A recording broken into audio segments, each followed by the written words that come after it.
আৰ্থিকভাৱে সবল হ'বলৈ আমাৰ অসমতে বহু পথ আছে। লাগে মাত্ৰ এটা দৃঢ় মন, কৰ্মৰ প্ৰতি স্পৃহা।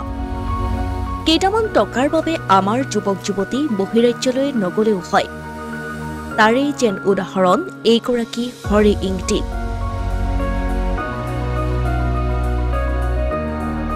ৰবৰ খেতিৰে তেওঁ দেখুৱাইছে স্বাৱলম্বিতাৰ নিদৰ্শন। হয়, ৰবৰ উৎপাদনেৰে স্বাৱলম্বিতাৰ নিদৰ্শন দেখুৱাইছে কাজিৰঙা কাৰ্বি আংলং সীমান্তৰ এজন লোকে। হৰি ইংতি নামৰ এই লোকজনে 12 বছৰ পূৰ্বে ৰোপণ কৰা 500 জোপা ৰবৰ গছৰ পৰা 3 টনতকৈও অধিক ৰবৰ উৎপাদন কৰি স্বাৱলম্বিতাৰ পথ মুকলি কৰিবলৈ সক্ষম হৈছে। লগতে তেওঁ সংস্থাপন দিছে কেইবাজনো লোকক। ৰাবাৰ খেতিটো মোৰ এতিয়া 12 বছৰমানেই হ'ল। বৰ্তমান মানে 500 জোপামান আছে আৰু সেই 500 জোপা প্ৰত্যেক বছৰে 3-4জন মানে মানুহক মানে তেওঁলোকে টেপাৰ কৰিব লগায় আৰু তেওঁলোকে মানে বছৰটো 7 মাহ এইখিনিৰ পৰা তেওঁলোকেও মানে চলিব পৰা হৈছে। বৰ্তমানলৈকে মানে আজি এতিয়া 2 মাহ চলি আছে। 2 মাহ এতিয়া মোৰ 6-7 কুইণ্টেলমান হৈছে, ষ্টক হৈছে আৰু মোৰ ফালৰ পৰাতো মই বিশেষকৈ আমাৰ গাঁৱৰ মানুহবিলাককো মই অনুৰোধ কৰোঁ, চাওক মানে খেতি এটা বস্তু হৈছে সেইটোতো মানে জীৱিত বস্তু।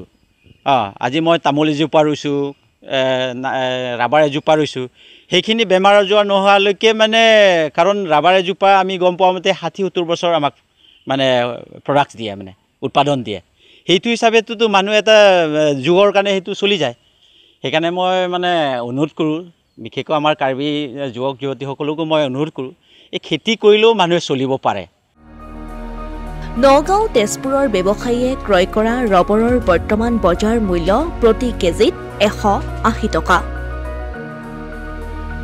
টায়াৰ, টিউব, খাৰু, সৰু ল'ৰা-ছোৱালীৰ খেলাৰ সামগ্ৰী আদি নিৰ্মাণ কৰা ৰবৰৰ খেতিত যথেষ্ট লাভজনক বুলি মত ব্যক্ত কৰি হৰি ইংতিয়ে কয় যে বিগত 2 মাহত 7 কুইণ্টল ৰবৰ উৎপাদন কৰা হৈছে। সম্পূৰ্ণ জৈৱিক পদ্ধতিৰে প্ৰতিজোপা গছৰ পৰা 1.5 লিটাৰ পৰ্যন্ত আঠা উৎপাদন কৰে হৰি ইংতিয়ে। লগতে তেওঁ নিবনুৱাসকলক কৃষিকৰ্মত নিয়োজিত হোৱাৰো আহ্বান জনাইছে। মই আজি যি দেখিছোঁ ৰাবাৰ খেতিটো অলপ লাভজনক, কাৰণ বছৰটো আমি এবাৰ অলপ চাফ চিকুণ কৰিলেই হৈ যায়। আজি কিমান বছৰৰ পৰা নগাঁও আৰু তেজপুৰ তেনেকুৱা বেপাৰীবিলাকে আহে, তেওঁলোকে ইয়াৰ পৰা উঠাই লৈ যায় আৰু বজাৰটো সদায় একে ৰেটত নাথাকে। ৰাবাৰটো আজি মই কেইবছৰমান পাইছোঁ, সদায় আপ ডাউন থাকে।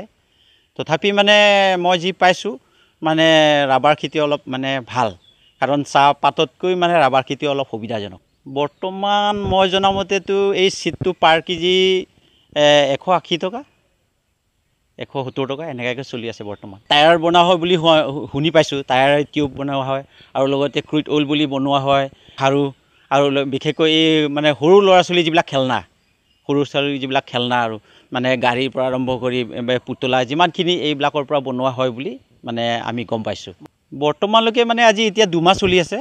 2 মাহ এতিয়া মোৰ 6-7 কুইণ্টেলমান হৈছে, ষ্টক হৈছে আৰু যিটো গছ নেকি পূৰা মানে বেমাৰ আজাৰ নহয়, সেই গছৰ পৰা 1-1.5 লিটাৰলৈকে মানে যদি ৰাতিটো বৰষুণ যদি নপৰে তেতিয়াহ'লে সেইদিনাখন মানে 1-1.5 লিটাৰ আমি পাওঁ এজোপাৰ পৰা।